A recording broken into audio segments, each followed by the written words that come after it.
Cloudcroft, New Mexico is the kind of small town that immediately conjures up images of a time when the West was a bit more wild. But today, about 700 people live in Cloudcroft, where the pace is relaxed and locals greet you with a smile instead of a six-shooter. People look out for one another, the businesses support each other, and it's just a great little community. It's a wonderful place to raise children and to vacation and relax. Relaxing is the big thing in Cloudcroft.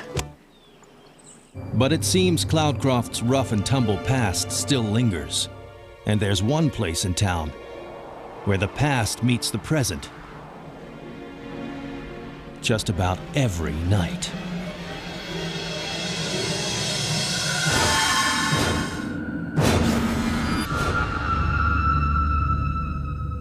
Welcome to the Lodge Resort and Spa in Cloudcroft, New Mexico. The Lodge is a full-service resort. A lot of people just come up here to rest and relax. We have an outdoor heated swimming pool, we have a sauna, we have an exercise room, we have a day spa that we offer massages and treatments and pedicures, manicures, things of that sort. The Lodge also boasts an 18-hole golf course and a fine dining establishment. Rebecca's is our fine dining restaurant, and most of our guests that lodge here, as well as people in the local area, about 2-hour drive market, they'll drive up just to have dinner at Rebecca's. The restaurant gets its name from a longtime resident of the Lodge, who, on special occasions, has been known to make appearances out of thin air.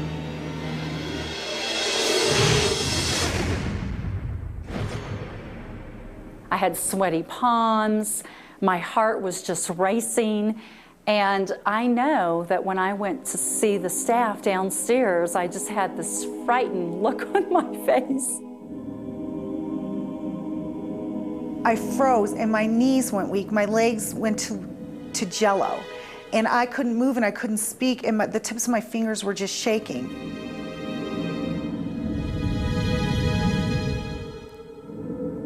I knew it was Rebecca. I felt her presence in this area, and I knew it was her immediately.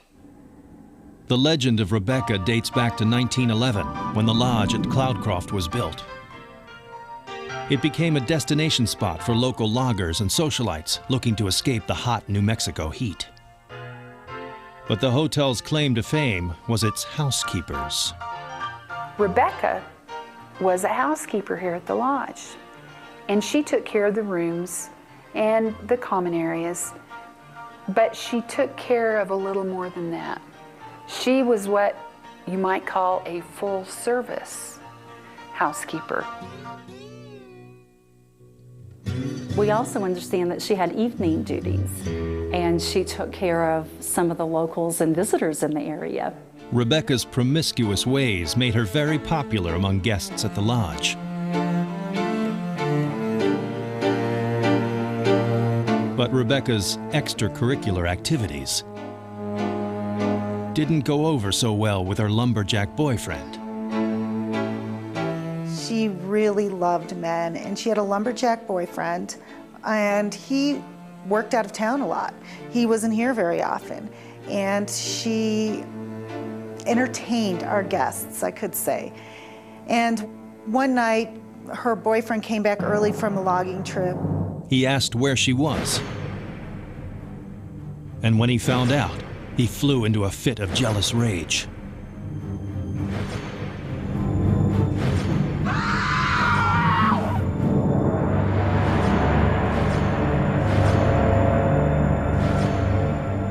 Legend says he cut off Rebecca's head and chopped up the rest of her body, burying the remains somewhere on the property of the Lodge, and leaving behind a feisty red-headed spirit with no plans on leaving her favorite haunt.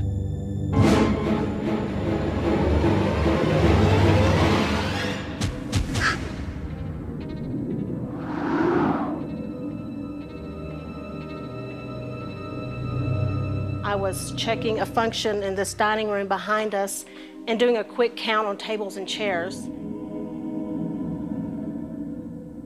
And maybe 25 seconds in the room, I stepped out of the room, and all 3 chandeliers on the mezzanine overlooking the lobby were swinging back and forth.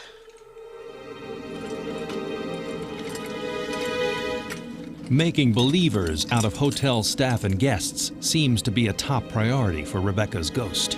Those skeptical of her existence are often her favorite targets. I was training a new employee, and we came over here to the coffee machine. We started brewing coffee. We went over here to the computer, and I was training her on the computer. And she asked me about the ghost. I was a skeptic back then, and I shared that with her, and I said, but it's part of your job to know this. It's a bunch of bull, but you really need to share the story. At that time, now this is 15 feet away from the computer to the coffee maker. The basket with the grounds of coffee came flying at me all the way over here, hit me in the leg, hot water and hot coffee grounds exploded all over me. Before the 2 women could even speak, the doors to the room flew open, and a great rush of energy swarmed into the room, paralyzing them both with fear. Needless to say, that girl never came back the next day. I braved it out and came back, but it was quite terrifying.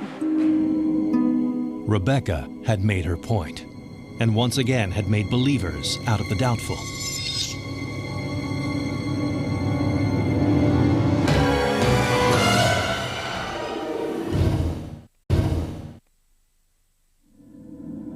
Staff have learned the best way to deal with Rebecca is to acknowledge her presence. But that doesn't make them any less terrified. One night, an employee needed to fix a water pipe in the hotel's basement, and she refused to go alone. I enlisted the help of some young men who worked for me, who were in their late teens, 17, 18. And I had told them my stories of Rebecca, and they didn't really believe. In fact, they really laughed at the whole situation. As they reached the bottom of the stairs, Marty spoke aloud to Rebecca, as she had always done. I would say, I believe that you're here. I'm doing something to save water. I need to do this. Please, if you won't scare me, I won't bother you. Her young helper wasn't impressed. You could hear the young man laughing behind me. He thought it was ridiculous. So we got about halfway through the room. I was in front of him, and he was standing right off of my left shoulder. And he reached up in the pitch black, and he grabbed a hold of my shoulder. And you could literally tell that he was shaking from head to foot. He was so afraid that he could hardly speak. The young man was led out of the basement, but couldn't relay what he had seen or experienced. One thing was certain, he wasn't laughing anymore. His face was stark white. His arms were white. He was afraid. And I told him, all you have to do is tell her that you believe that she's here, and she won't bother you. But he got a first-hand experience with the spirit of the lodge, and it made believers out of him. Perhaps Rebecca's bones are buried in the basement, and she doesn't like for her unmarked grave to be disturbed. And one night, Rebecca's lonely soul was seeking comfort from the living. We had a couple visiting here, overnighting with their little girl. And her name was Rebecca, and she was about 6 years old, long red hair, quite beautiful, and she was intrigued by the Rebecca story. The little girl asked her parents to read her Rebecca's tale before heading off to bed. Later on, about 10:30 at night, I was in the lobby, and all of a sudden, Rebecca, the little 6-year-old Rebecca, is walking and she's holding, it looks like she's holding someone's hand. And she's in her very beautiful white flowing nightgown, and she's walking down the stairs, and I said, Rebecca, what are you doing? And she says, oh, Rebecca came to the room, got me up, and she's taking me on a stroll of the hotel. Does Rebecca long for a child of her own? Is she tied to the site of her gruesome death? Whatever her reason for staying, just be sure to give your respects to the resident redhead at the lodge at Cloudcroft. The cost of ignoring her might not be worth the price you'll pay.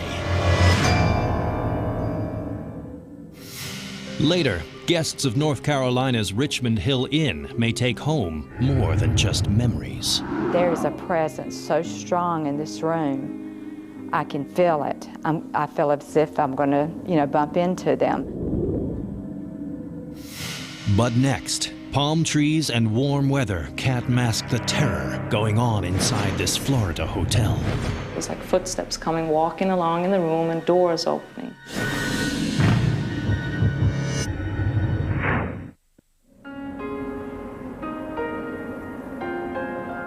Hundreds of beach resorts line Florida's coast.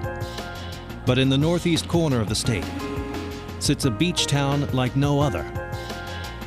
It's the country's oldest continuously inhabited city. It's St. Augustine. And aside from its year-round sunshine, this city is famous for its haunted history.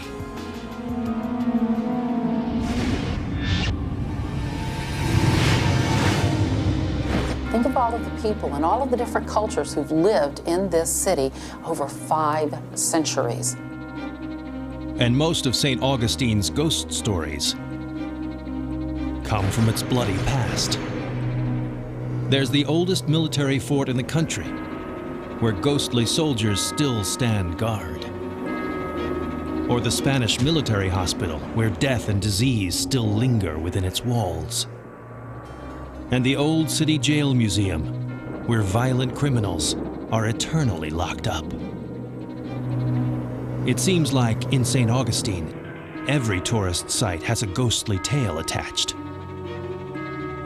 In fact, you won't even have to leave your hotel room to come face to face with its haunted past. We just don't have run-of-the-mill ghosts. We have America's finest spirits right here in St. Augustine. And its most famous haunts, called the luxurious Casablanca Inn, home. And this is a special place in St. Augustine. The house is old. The bay is beautiful. Lots of people coming here all the time, and almost anybody that comes here, they're in happy spirits. But not all the spirits here are happy ones. Legend tells us the inn wasn't always the charming getaway it is today, but a dangerous den of criminal activity. The time was the 1920s. Prohibition had just passed, and St. Augustine was a hotbed for smugglers who were bringing in rum from the Caribbean.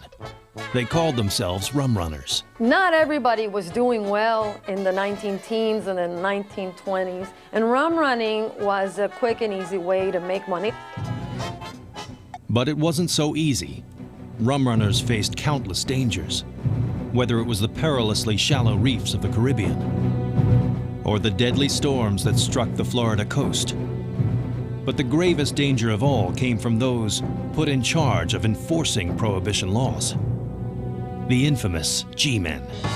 Some of you will remember the days of Elliot Ness and the federal agents. They would come in town, and if anybody was caught with liquor, they would be arrested. Dedicated G-men under the direction of the notorious Elliot Ness were hot on the trail of the rum runners entering the port of St. Augustine. But the innocent-looking young widow who owned the Casablanca Inn wasn't so innocent after all.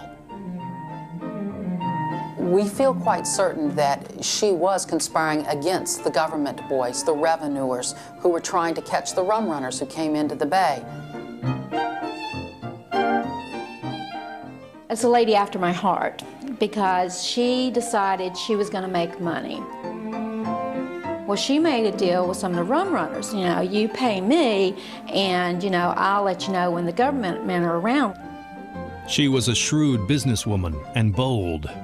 She would then have the statesmen that came into the city to look for all of these illegal events. She would have them stay here. The innkeeper would give the G-men misleading information about the rum runners. Then, once the agents stepped out the front door, she let the rum runners in through the back. But how would the rum runners not get caught as they sailed into port? If it wasn't safe to come into town, she'd signal the rum runners to stay out at sea by waving a lantern. The men would sail by undetected and move on up the coast. So it worked out really well. She made a fortune doing it. The rum runners operated from the inn, selling the contraband liquor and boarding here while they were in town. Her only downfall, she actually fell in love with one of the rum runners.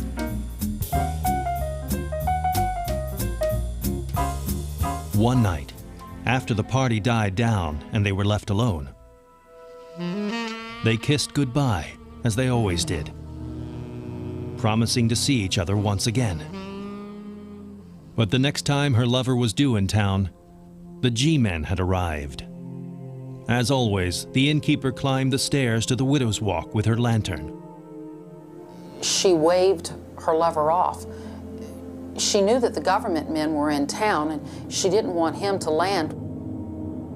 She stood atop the inn, and though the wind was howling off the water, she waved her lantern, warning her lover of the danger. Only another danger lurked in the darkness of the sea. Unfortunately, of course, in those days, there was no way of predicting a hurricane. The story goes, as I've heard it, that there's a horrible storm. He was supposed to come, and she was up there waving. He never showed up. The innkeeper waited faithfully for her lover's return. While their romance was brief, their love was strong, and she couldn't bear the thought of never seeing him again. After months of waiting, reality set in. He was lost at sea in the storm, and she never recovered from the heartache. Today, guests at the Casablanca Inn enjoy sherry on the porch without fear of being hunted by the G-men. They get a beautiful 2-course gourmet breakfast each morning. Our guests can help themselves to drinks in the kitchen, homemade chocolate chip cookies every single day. There's always cream sherry out. The historic Casablanca Inn enjoys the reputation of being one of St. Augustine's premier properties. But spend the night, and you'll see the past is never far behind. We checked into our room, and there was stuff about ghost tours and ghost this and ghost that, and just in my mind I just kind of laughed. I think it's kind of a big joke, it's pretty funny. And then the TV went on. But neither the man nor his wife had turned it on. And then she went over towards the TV and she says, well, if you're a good ghost, turn the TV off. And the TV went off. And then I'd say like maybe 30, 40 seconds later, TV went back on. Whether the spirit is a good ghost or bad ghost is yet to be decided. Michael, who is our innkeeper at nighttime, was sitting in this room one night. All of a sudden, he thought he heard somebody upstairs. The commotion startled the innkeeper, as there was no guest staying in the room above. So he sat there and he listened, and he heard it again. It was like footsteps coming, walking along in the room, and doors opening.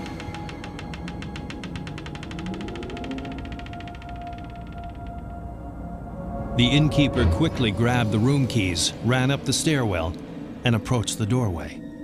He opened the doors and he searched the room completely, and there was nobody there. Nobody. Though he found no trace of a disturbance, he felt a presence, like someone was in the room with him.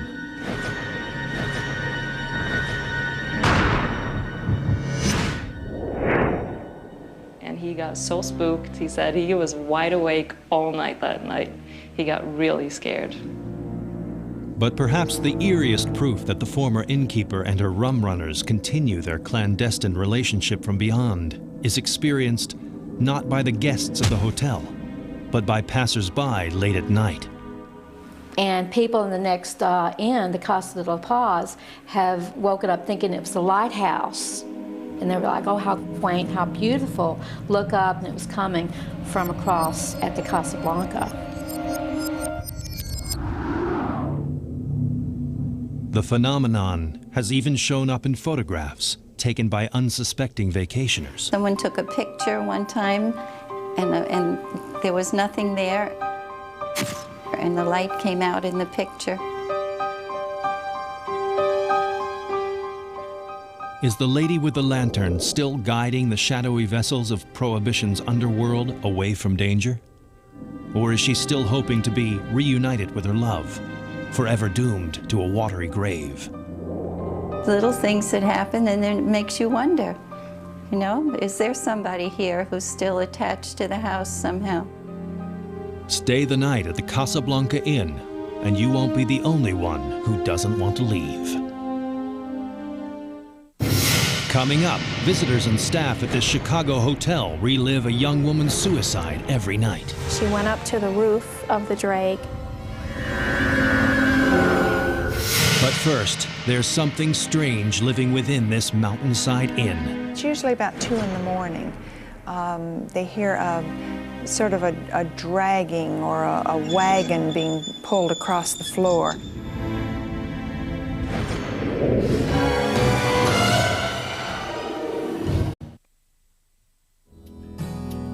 Romance is the theme of Asheville, North Carolina's Richmond Hill Inn. But whether you're dining by candlelight, putting on the croquet fields, or simply lounging in your room, the threat of a ghostly encounter is around every corner. Walking up on the 3rd level is always very nerve-wracking. Goosebumps head to toe. You're very alert. I would say, do you feel anything in this room? There is a presence so strong in this room. I can feel it. I feel as if I'm going to, bump into them. The Richmond Hill Inn is a very cozy, intimate environment. And that means that usually when ghostly occurrences happen, people see them at a rather close range. But close encounters of the ghostly kind don't seem to scare away hotel guests. Richmond Hill was built in 1889 and served as a family home until it fell vacant in the 1970s. It was purchased and renovated as a luxurious inn 100 years after its construction. The Richmond Hill Inn is a very majestic place. Beautiful gardens, beautiful grounds, elegant across the board. Not to mention a picturesque view of the Blue Ridge Mountains. To come out every morning and just look across the mountain and see the beautiful trees and the rolling hills, it's breathtaking. I think once you come, you'll want to stay. Evidently, Richmond Hill's ghosts feel the same way.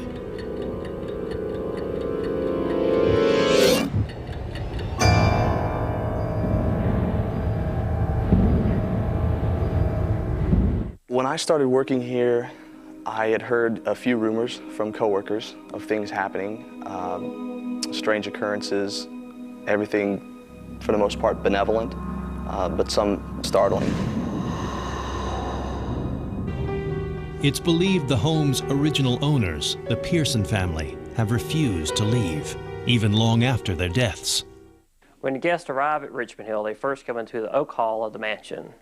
And as they come into the Oak Hall, they first notice some large portraits on the wall of Richmond Pearson and Gabrielle Pearson, the builders of Richmond Hill.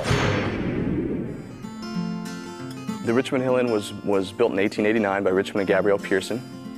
Richmond Pearson was a U.S. congressman and an ambassador to Persia, Greece, and Italy.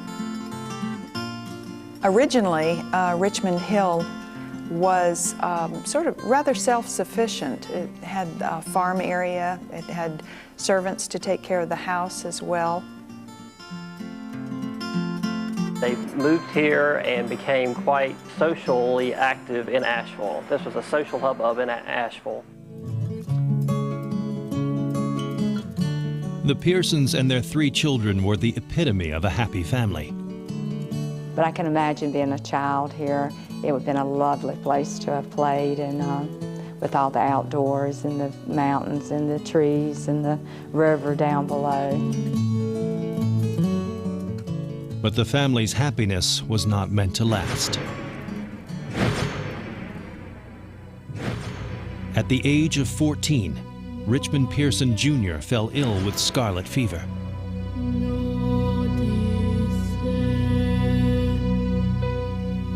It was one of those deadly childhood diseases.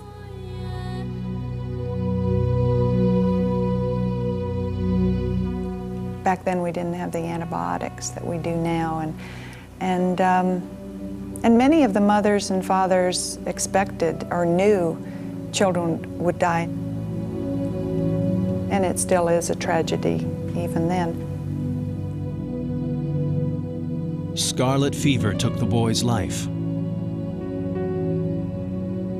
And with his death, the fairy tale world of the Pearsons came to an abrupt end.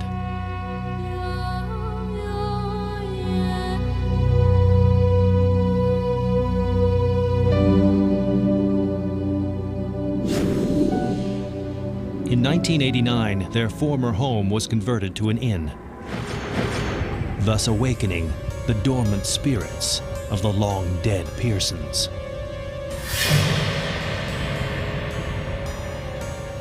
People talk about a lot of physical effects, such as a leg being grabbed or an ankle being grabbed in the middle of the night. And they also describe dark, shadowy forms, sort of dark silhouettes.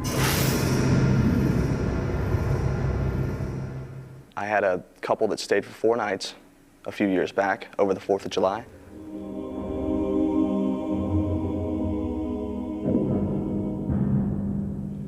I was told by them that right before falling asleep, the lady felt as though something grabbed her ankle. And she turned over because she thought her husband had touched her. He was turned the opposite way, sound asleep. Was it the ghost of the building's former sickly child? Or simply an act of imagination? While we'll never know for sure, one thing is for certain at the Richmond Hill Inn. Guests spending the night in the former bedrooms of the founding family go home with a vacation tale they'll never forget. One day I was in there hanging up 2 bathrobes in the closet where her picture is hung across from the closet. And I shut the door, and about time I got back to my cart, I saw this white, like swoosh thing go toward the closet, and I went back directly to the closet, and when I opened the closet door, it was tremendous heat coming out of that closet. Something from the wall where her picture hung moved to that closet. But perhaps the most prolific ghost of the Richmond Hill Inn lives in today's F. Scott Fitzgerald room. The room is probably the focal point of the reports we get here at Richmond Hill. Spend a night here, and you just might get the scare of your life. It's usually about 2 in the morning. They hear sort of a dragging or a wagon being pulled across the floor. Several times I've had guests tell me about the ball being bounced.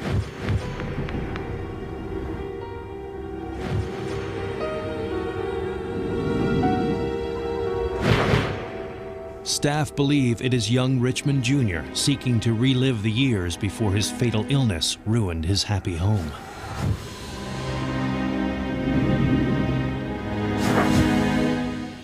I think it's Richmond Pearson Jr. I think he's up there playing. I think he wanted someone to play with. I really sense he wants somebody to play with.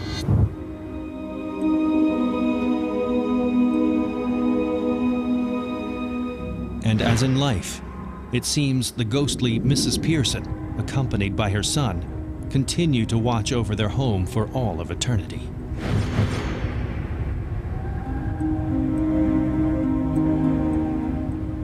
I think they did enjoy living here.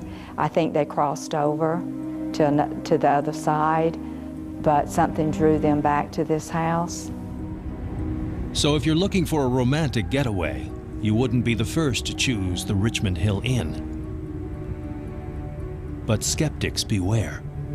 If you're a skeptic, stay here at the Richmond Hill Inn, and you just might have your mind changed for you.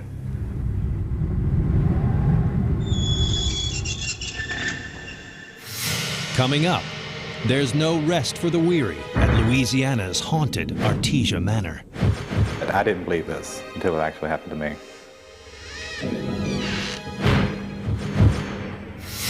But next, the ghosts are more demanding than the guests at this Chicago hotel. He just went white. I was like, what, is somebody standing behind me? What? You know, tell me. Chicago is known as the Windy City.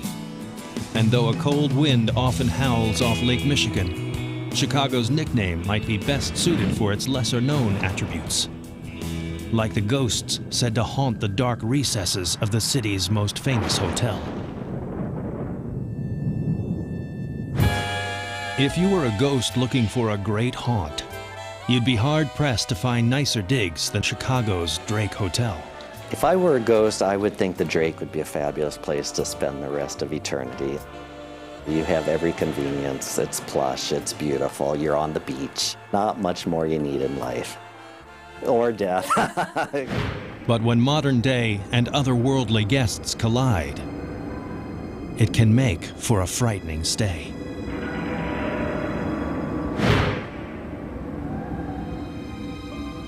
And all the hair on our arms and the back of our heads stood up. And the candle blew out. You could really feel it. I mean, it was palpable.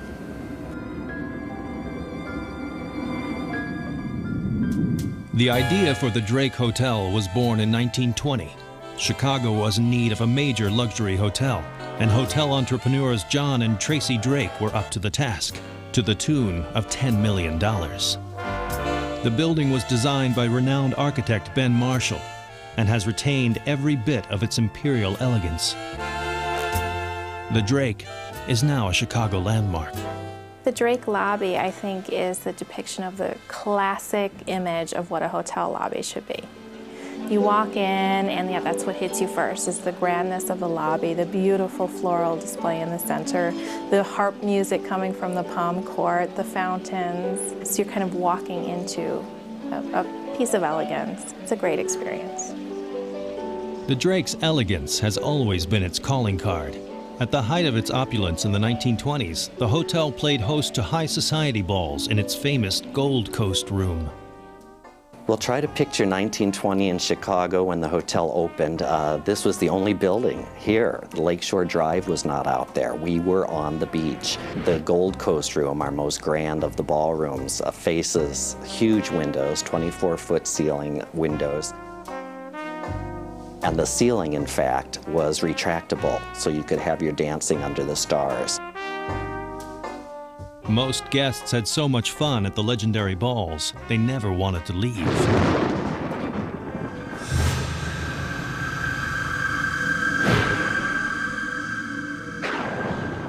I've been working at the desk where guests have come to the desk and inquire if something's going on in the ballroom. I think they're talking about an event or they're thinking of a wedding, they want to view the room. So I'll say, let me check if there's a function going on or one scheduled. And they'll say, no, what's going on in the ballroom? because they had gone in there and felt watched and uncomfortable and actually left. The spirit thought to be responsible for causing the most discomfort at the Drake Hotel is known as the Lady in Red. The story begins at one of the grand balls held at the Drake in the 1920s.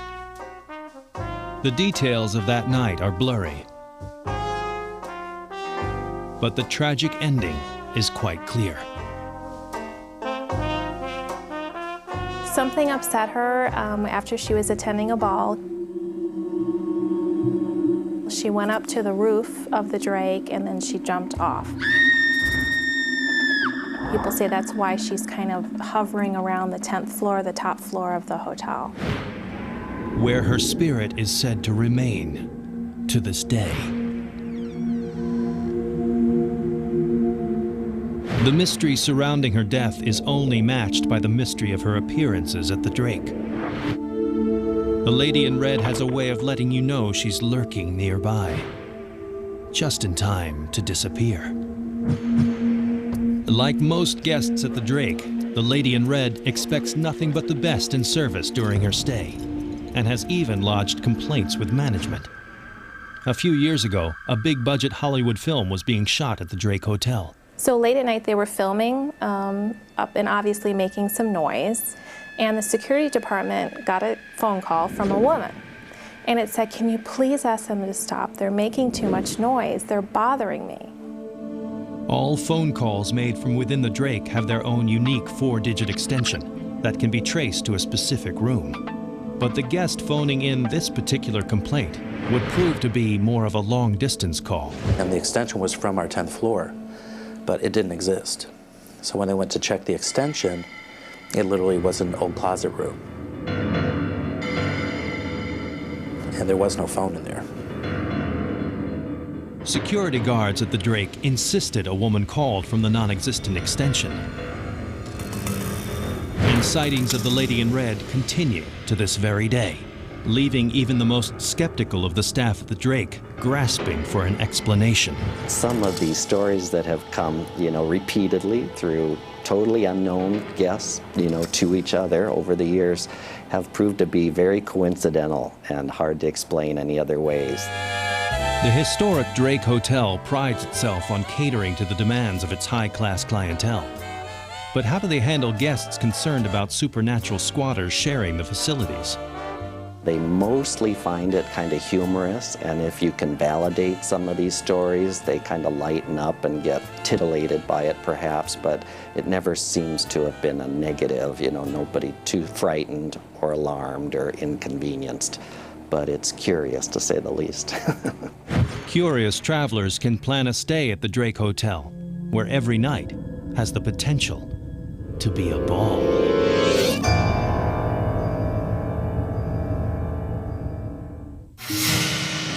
Coming up, something once out of Louisiana's Artesia Manor.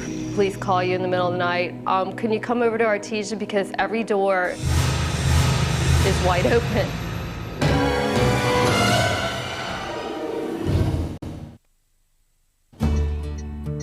Located about 40 miles north of New Orleans, the town of Abita Springs, Louisiana was originally a destination for city dwellers looking to improve their health.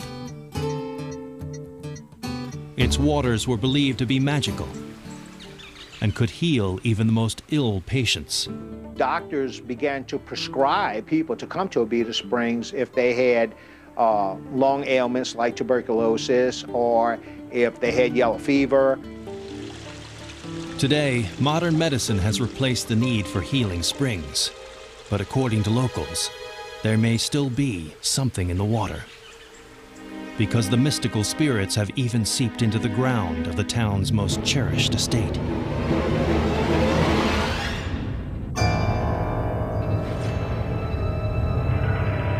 Welcome to Artesia Manor.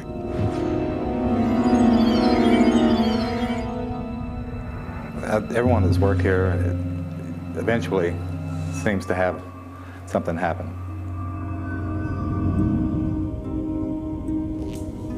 was just 2 or 3 people here, or you're by yourself, that's when you would really feel the presence of somebody else there. I hated being here alone. Artesia is considered to be haunted by most all of the staff and anyone that's ever worked here. They have always felt a strong presence, especially in the upstairs dining area, which was the original hotel.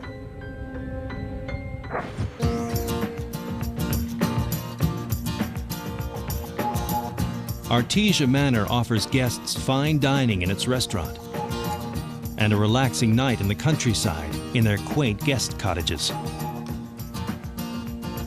While guests appreciate the cottage's quaint charm, the hotel was meant to be much bigger.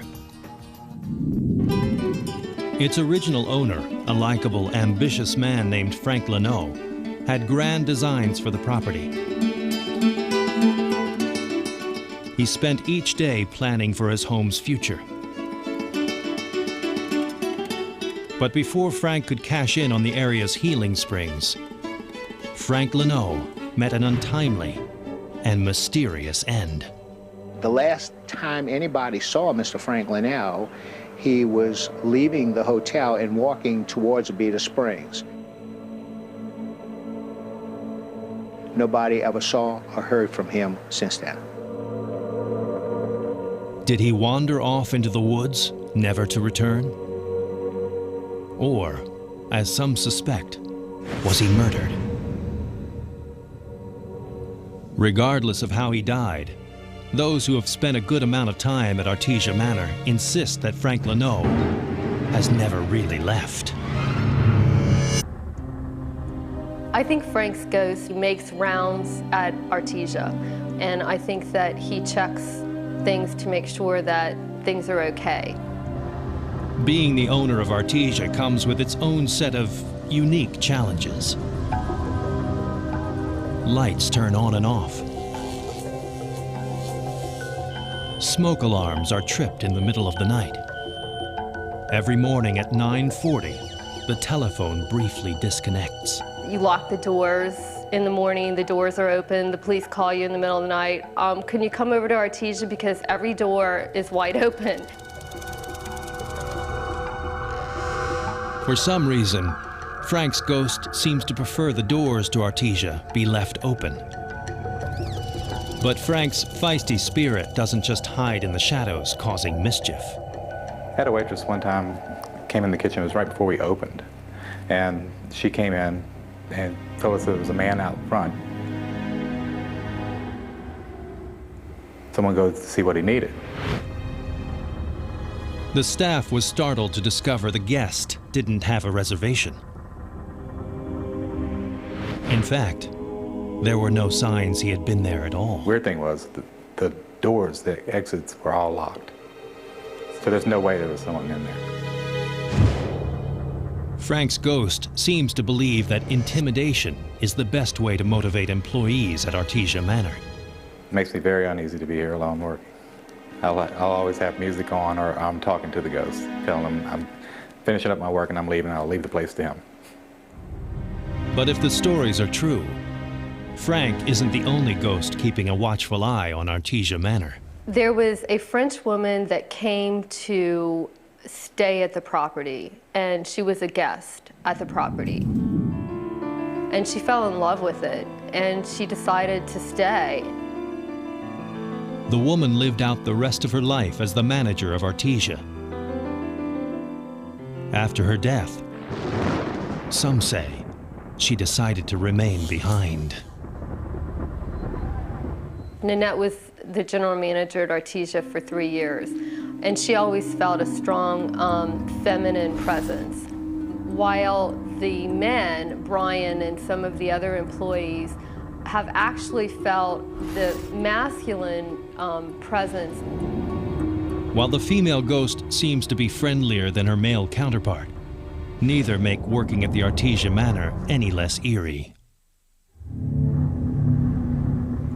I didn't believe this when I first started working here until it actually happened to me. And now I'm a firmer believer that it happens. The community was such a popular health resort. So many people visited here, and so many things happened that it would be almost impossible for us not to have hauntings. Though Abita Springs no longer attracts visitors for its purifying waters, one should never underestimate the healing power of a good scare.